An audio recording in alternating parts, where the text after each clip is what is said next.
ಒಳ್ಳೆ ಮನಸ್ಸಿನ ಎಲ್ಲ ನನ್ನ ಸ್ನೇಹಿತರಿಗೆ, ವಿದ್ಯಾವಂತರಿಗೆ, ಬುದ್ಧಿವಂತರಿಗೆ, ವಿಚಾರವಂತರಿಗೆ, ಸಮಾಜ ನಿರ್ಮಾಣದಲ್ಲಿ ತೊಡಗಿಕೊಂಡಿರುವಂಥ ಎಲ್ಲ ವಿಚಾರವಂತರಿಗೆ ನನ್ನ ನಮಸ್ಕಾರಗಳು. ಹೇಗಿದ್ದೀರಿ? ನಾನು ನಿಮ್ಮ leader Srinivas Belur. Welcome to leader YouTube channel. My dear friends, ನಾನಿವತ್ತು ಬಹಳ ಸಂತೋಷದಿಂದ ಪ್ರಜಾಪ್ರಭುತ್ವದ ಉಳಿವಿಗಾಗಿ, ಪ್ರಜೆಗಳಿಂದ ಪ್ರಜೆಗಳಿಗಾಗಿ, ಪ್ರಜೆಗಳಿಗೋಸ್ಕರ ಇರುವಂತಹ ಈ ಸಮಾಜದಲ್ಲಿ, ಈ ಪ್ರಜಾಪ್ರಭುತ್ವ ಬೃಹತ್ ರಾಷ್ಟ್ರದಲ್ಲಿ ರಾಜಕೀಯ ಅನ್ನೋದು ಕುಲುಷಿತವಾಗಿರುವಂತಹ ಸಮಾಜದಲ್ಲಿ ಪ್ರಜಾಪ್ರಭುತ್ವದ ಉಳಿವಿಗಾಗಿ, ಪ್ರಜಾಪ್ರಭುತ್ವದ ಗೆಲುವಿಗಾಗಿ, ಸಂವಿಧಾನದ ಉಳಿವಿಗಾಗಿ, ಸಂವಿಧಾನದಂತೆ ನಡೆಯುತ್ತಿರುವಂತಹ ಪ್ರಜೆಗಳಿಂದಲೇ, ಪ್ರಜೆಗಳಿಗಾಗಿ, ಪ್ರಜೆಗಳ ಒತ್ತಾಯದ ಮೇರೆಗೆ ಚುನಾವಣೆಗೆ ಸ್ಪರ್ಧಿಸುತ್ತಿರುವಂತಹ ಒಬ್ಬರು ಶ್ರೇಷ್ಠ ಪ್ರವಚನಕಾರರ ಬಗ್ಗೆ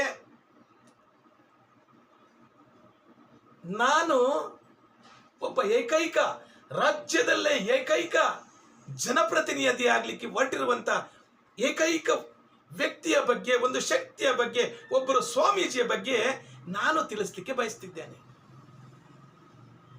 ಇದು ನನ್ನ ಅನುಭವ ಮತ್ತು ಅನಿಸಿಕೆಗಳನ್ನು ನಾನು ನಿಮಗೆ ತಿಳಿಸ್ತೀನಿ. ನೀವು ಈ ವಿಡಿಯೋವನ್ನು ಸಂಪೂರ್ಣವಾಗಿ ನೋಡಿ ನಿಮ್ಮ ಅನುಭವ ಮತ್ತು ಅನಿಸಿಕೆಗಳನ್ನು ತಪ್ಪದೆ ಕಾಮೆಂಟ್ಸ್ ಮೂಲಕ ತಿಳಿಸಿ. ಹಾಗೂ ದಯಮಾಡಿ ನನ್ನ ಯೂಟ್ಯೂಬ್ ಚಾನಲ್ಗೆ ಸಬ್ಸ್ಕ್ರೈಬ್ ಆಗಿ. ಸ್ನೇಹಿತರೆ, ಈಗ 18ನೇ ಲೋಕಸಭಾ ಚುನಾವಣೆ ಕಾವು ದಿನದಿಂದ ದಿನಕ್ಕೆ ಬಿಸಿಲಿನ ಕಾವು ಏರ್ತಾ ಇದೆಯಲ್ಲ, ಧಗೆ ಏರ್ತಾ ಇದೆಯಲ್ಲ, ಟೆಂಪರೇಚರ್ ರೈಸ್ ಆಗ್ತಾ ಇದೆಯಲ್ಲ, ಆ ಟೈಪು ರೈಸ್ ಆಗ್ತಾ ಇದೆ. ಎಲ್ಲರೂ ನಾಮಪತ್ರ ಸಲ್ಲಿಸಲು ಭರದ ಸಿದ್ಧತೆಗಳನ್ನು ಮಾಡಿಕೊಳ್ತಾ ಇದ್ದಾರೆ. ಭರದ ಸಿದ್ಧತೆಗಳು. ಹಾಗೆಯೇ ಶಿಕ್ಷಣ ಕ್ರಾಂತಿಯ ಕ್ಷೇತ್ರ, ಶಿಕ್ಷಣದ ಕಾಶಿ, ಪೇಡಗಳ ರಾಜಧಾನಿ ಹಾಗೂ ವಾಣಿಜ್ಯ ನಗರಿ ಹುಬ್ಬಳ್ಳಿ ಧಾರವಾಡದಿಂದ ಬಹಳ ಶ್ರೇಷ್ಠವಾದ ಒಬ್ಬರು ವ್ಯಕ್ತಿ, ಒಬ್ಬರು ಸ್ವಾಮೀಜಿ ಈ ಚುನಾವಣೆಗೆ ಸ್ಪರ್ಧಿಸ್ತಾ ಇದ್ದಾರೆ. ಈ ಚುನಾವಣೆಯಲ್ಲಿ ಬಿಜೆಪಿಯ ಭದ್ರಕೋಟೆ, ಧಾರವಾಡ ಕ್ಷೇತ್ರ ಬಿಜೆಪಿಯ ಭದ್ರಕೋಟೆ. ಈ ಚುನಾವಣೆಯಲ್ಲಿ 4 ಬಾರಿ MP ಆಗಿರುವಂತಹ, ಕೇಂದ್ರದ ಮಂತ್ರಿಗಳಾಗಿರುವಂತಹ ಹಾಗೂ ಹಾಲಿ ಬಿಜೆಪಿಯ ಅಭ್ಯರ್ಥಿಯಾಗಿರುವಂತಹ ಪ್ರಹ್ಲಾದ್ ಜೋಶಿ ಅವರು ಸ್ಪರ್ಧಿಸ್ತಾ ಇದ್ದಾರೆ. ಅದೇ ರೀತಿ ಕಾಂಗ್ರೆಸ್ನ ರಾಜ್ಯಾಡಳಿತವಿರುವಂತಹ ಕಾಂಗ್ರೆಸ್ನ ಹಾಗೂ ಸಿದ್ದರಾಮಯ್ಯನವರ ಇರುವಂತಹ ದೈತ್ಯ ಶಕ್ತಿ ಇರುವಂತಹ ಕಾಂಗ್ರೆಸ್ನ ಹಾಗೂ ಕಾಗುಣಿತ ಬಲ್ಲಂತಹ ಚದುರಂಗದಾಟದಲ್ಲಿ ನಿಪುಣರಾಗಿರುವಂತಹ ಕಾಂಗ್ರೆಸ್ನ ಕಾಗುಣಿತವನ್ನ ಯಾರಿಗೂ ಹೇಳಿಕೊಡದ ಕಾಂಗ್ರೆಸ್ನ ಅಧ್ಯಕ್ಷರಾದಂತಹ DK ಶಿವಕುಮಾರ್ ಅವರ ಸ್ನೇಹಿತರಾದಂತಹ ಕುರುಬ ಸಮಾಜದ ಅಸೋಟಿಯವರು ಕಾಂಗ್ರೆಸ್ ಪಕ್ಷದ ಅಭ್ಯರ್ಥಿಯಾಗಿ ಸ್ಪರ್ಧಿಸ್ತಾ ಇದ್ದಾರೆ. ಇವರಿಬ್ರು ರಾಜಕೀಯ ಪಕ್ಷಗಳಿಂದ ಸ್ಪರ್ಧಿಸ್ತಾ ಇದ್ದಾರೆ. ಒಬ್ರು ಬಿಜೆಪಿಯಿಂದ, ಒಬ್ರು ಕಾಂಗ್ರೆಸ್ ಇಂದ. ಆದ್ರೆ ಇಲ್ಲಿರುವ ವಿಶೇಷ ಏನಪ್ಪಾ ಅಂತ ಹೇಳಿದ್ರೆ,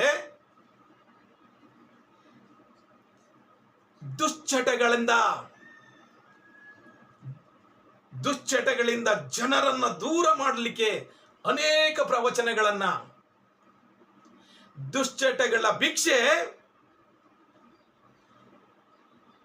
ಸದ್ಗುಣಗಳ ದೀಕ್ಷೆ. ಇನ್ನೊಂದ್ಸರಿ ಹೇಳ್ತೀನಿ ನೋಡ್ರಿ, ದುಶ್ಚಟಗಳ ಭಿಕ್ಷೆ ಸದ್ಗುಣಗಳ ದೀಕ್ಷೆ ಎಂಬ ಶಿರೋನಾಮದಲ್ಲಿ ಕಾರ್ಯಕ್ರಮವನ್ನು ನಿಯೋಜಿಸಿ ಹಲವಾರು ಪ್ರವಚನಗಳ ಮೂಲಕ ದುಶ್ಚಟಗಳನ್ನ ದೂರ ಮಾಡಲಿಕ್ಕೆ, ಸಮಾಜವನ್ನ ಸರಿಸಮಾಜ ಮಾಡಲಿಕ್ಕೆ, ಸಮಾಜವನ್ನ ಸರಿಸಮಾನವಾಗಿ ಮಾಡಲಿಕ್ಕೆ, ಸಮಾಜವನ್ನ ಸಮಸಮಾಜ ಮಾಡಲಿಕ್ಕೆ ಬಹಳಷ್ಟು ಹೋರಾಟಗಳನ್ನು ಮಾಡಿರುವಂತಹ ಅವರು ಹೇಳೋ ಒಂದೇ ಒಂದು ಮಾತು ಕರ್ನಾಟಕದ ಎಲ್ಲ ರಾಜಕಾರಣಿಗಳಿಗೂ ಸಹಿತ ತಟ್ಟುವಂತ, ಅತ್ಯಂತ ಖಾರವಾಗಿ, ಅತ್ಯಂತ ನಿಖರವಾಗಿ, ಅತ್ಯಂತ ವ್ಯಾಲ್ಯೂಬಲ್ ವರ್ಡ್ ಇಂದ ಒಂದು ಮಾತನ್ನು ಹೇಳಿದ್ದಾರೆ ಅವರು. ರಾಜಕಾರಣಿಗಳು ನಿಮ್ಮ ಅಪ್ಪನಿಗೆ ಸರಿಯಾಗಿ ಹುಟ್ಟಿದ್ರೆ ಎಂಡ ಹಂಚದೆ ನೀವು ಚುನಾವಣೆಗಳಲ್ಲಿ ಗೆದ್ದು ಬನ್ನಿ. ಈ ವಿಚಾರವನ್ನ ಹೇಳ್ಬೇಕು ಅಂದ್ರೆ ಅವರ ಮನಸ್ಸಿನಲ್ಲಿ ಎಷ್ಟೊಂದು ನೋವಾಗಿರ್ಬೇಕು. ಅಂತಹ ದೊಡ್ಡ ಸ್ವಾಮೀಜಿಯವರು ಈ ಪದಗಳನ್ನು ಉಪಯೋಗಿಸಿದ್ದಾರೆ ಅಂದ್ರೆ ದೇಶದಲ್ಲಿ, ರಾಜ್ಯದಲ್ಲಿ ಆಗ್ತಿರುವ ಅನಾಚಾರಗಳೆಷ್ಟು. ಈ ರಾಜಕಾರಣಿಗಳಿಂದ ಜನ ಕುಡಿಯೋದನ್ನ, ದುಶ್ಚಟಗಳನ್ನ ಕಲ್ತು ಹಾಳಾಗಿ ಹೋಗ್ತಾ ಇದ್ದಾರೆ.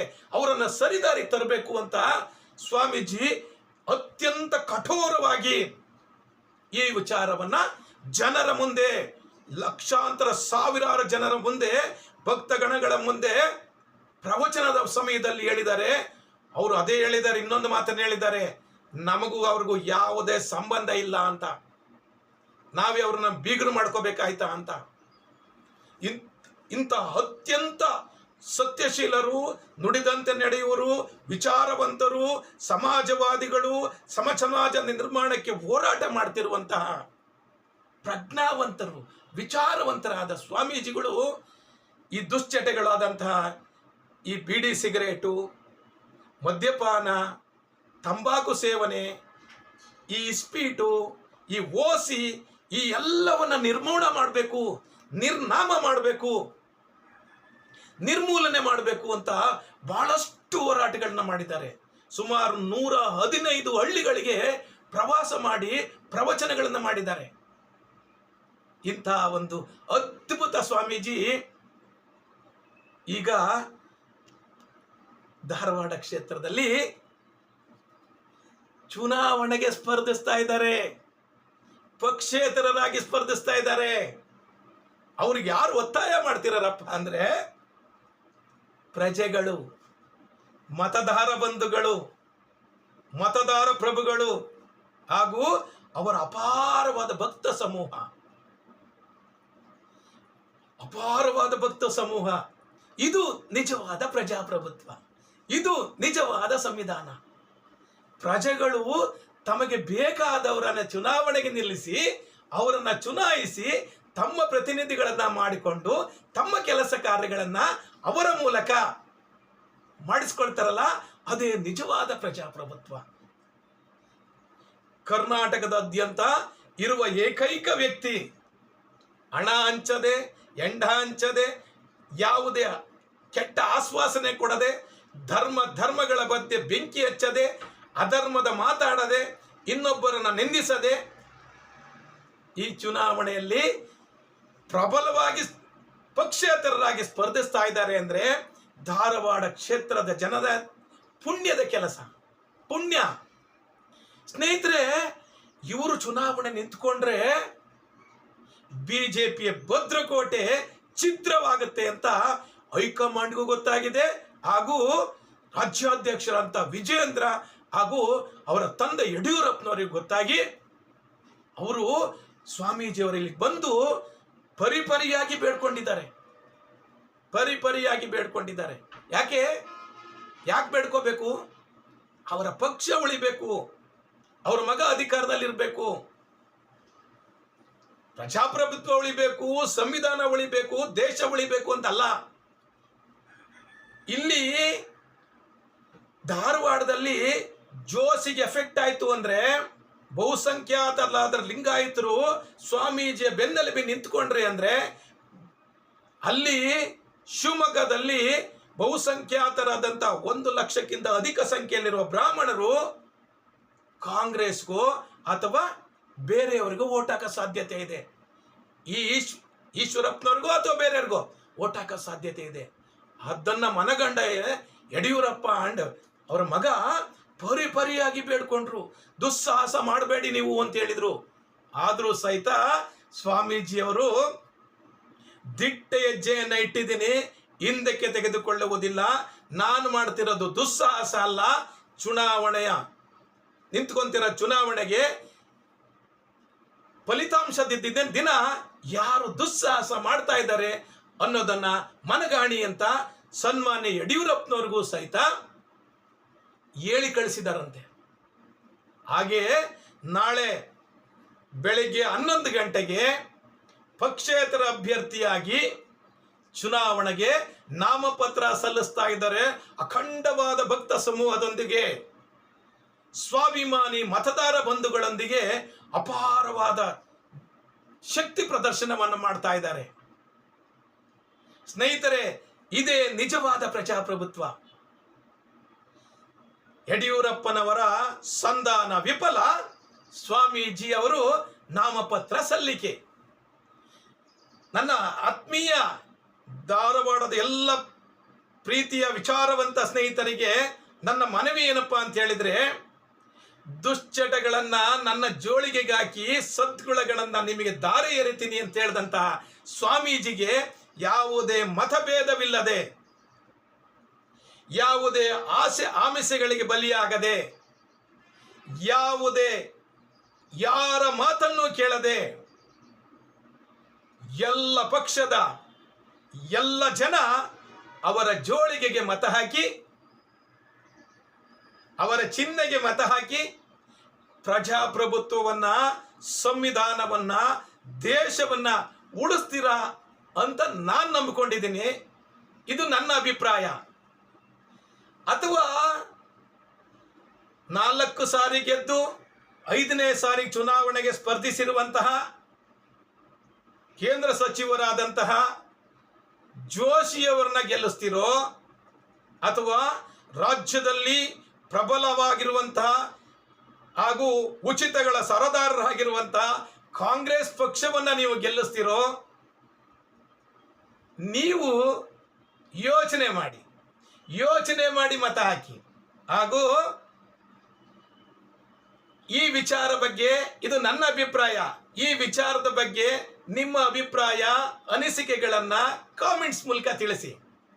ಹಾಗೂ ದಯಮಾಡಿ ನನ್ನ ಯೂಟ್ಯೂಬ್ ಚಾನಲ್ಗೆ ಸಬ್ಸ್ಕ್ರೈಬ್ ಆಗಿ. ನೀವು ಹೊಸ ವಿಚಾರಗಳನ್ನ ವಿನಿಮಯ ಮಾಡಿಕೊಳ್ಳೋಣ, ಉತ್ತಮ ಬದುಕನ್ನು ಕಟ್ಟಿಕೊಳ್ಳೋಣ. ದಯಮಾಡಿ ನನ್ನ ಈ ವಿಡಿಯೋ ನೋಡಿದ್ದಕ್ಕೆ ನಿಮಗೆಲ್ಲರಿಗೂ ಸಹಿತ ಶರಣಾರ್ಥಿ. Thank you very much.